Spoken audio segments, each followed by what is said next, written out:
جب علم کے حصول کے لیے آ رہے ہیں، پہلا نمبر ہم نے ادب کو رکھا ہے، اس کے بعد دوسرا نمبر ہوتا ہے علم کے شوق کا۔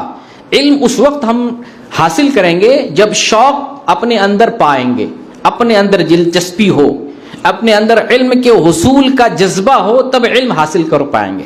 لیکن کوئی ٹھیل کے لے آئے، دھکا مار کے لائے، کوئی بولے آ جاؤ بس میں بیٹھ چلتے چلتے جو فلاں جگہ ہوتا نا، گاڑی چل رہی ہوتی، چلو جو ہے فلاں جگہ میلہ لگا ہوا، تم بھی آ جاؤ، تم بھی آ جاؤ، اگر اس طریقے سے آ رہے ہیں علم کے حصول کے لیے تو آپ کی نیت خالص نہیں ہے۔ آپ پہلے طے کریں آپ کرنا کیا چاہتے ہیں، آپ کا مشن کیا ہے، آپ کا مقصد کیا ہے، آپ طے کر لیں۔ آپ ٹھیل کر یا کسی کے کہنے پر نہیں جو ہے کہیں جائیں، بلکہ آپ کا اپنا شوق ہو، آپ کے اندر دلچسپی ہو علم کے حصول کے لیے۔ اگر اس دلچسپی کے ساتھ آتے ہیں تو واقعی علم حاصل کریں گے۔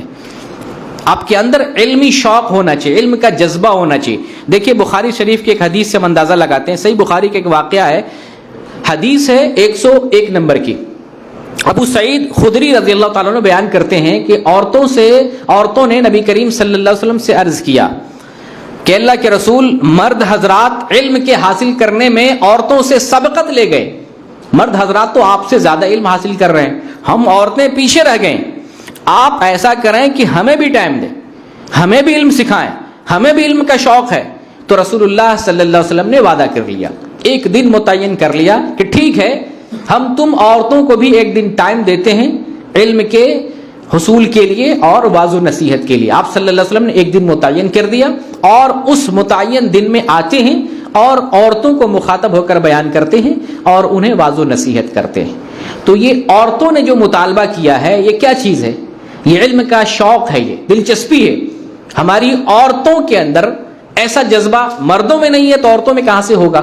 عہد رسول کے جیسے مرد تھے، علم کا شوق ان کے اندر پایا جاتا تھا، تو عورتوں کے اندر بھی اس طرح کا شوق اور جذبہ تھا۔ ویسے ہی صحابیات نہیں بن گئی، وہ معلمات تھی، فاضلات تھی، عالمات تھی، وہ بڑی عالمہ زاہدہ تھی، وہ علم کا شوق تھا، علم حاصل کرتی تھی، تو نبی کریم صلی اللہ علیہ وسلم نے انہیں علم دیا۔ آج ہمارے گھروں کی خواتین، ان کے اپنے مسائل معلوم نہیں، طلاق کا مسئلہ پوچھ لیجئے آپ، خلا کا مسئلہ پوچھ لیجئے کسی عورت سے، خلا کیسے ہوتا ہے، عورت سے حیض کا مسئلہ پوچھ لیجئے، نفاس کا مسئلہ پوچھ لیجئے۔ ایک حیض والی عورت، حیض آتا ہے، پاک ہو گئی ہے، 10 دن ہو گیا ابھی تک نماز نے شروع کیا، مسئلہ ہی پتہ نہیں، نفاس کا مسئلہ، استحاضہ کا مسئلہ، اور شوہر کے حقوق، بیوی کے حقوق، آئلی حقوق، آئلی مسائل، یعنی جو ہمارے نجی مسائل اور روزمرہ کے مسائل ہیں، عورتوں کو ان چیزوں کا پتہ نہیں، مردوں کو بھی پتہ نہیں ہوتا ہے۔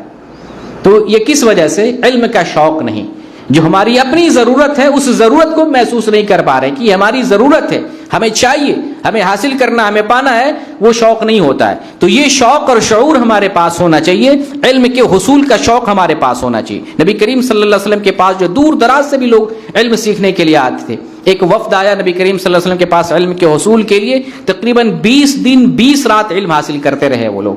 پھر 20 دن کے بعد واپس ہونے لگے، جب شوق ہوا گھر والوں کا کہ بہت سارے دن ہو گئے، اب چلو گھر والوں کی طرف لوٹنا چاہیے، تو لوٹنے لگے تو نبی صلی اللہ علیہ وسلم نے فرمایا جاؤ تم گھر والوں کو بھی یہی چیز بتانا، جو کچھ سیکھ رہے ہو اور سیکھ کے جا رہے ہو، یہ چیزیں گھر والوں کو بھی تبلیغ کرنا، انہیں بھی بتانا۔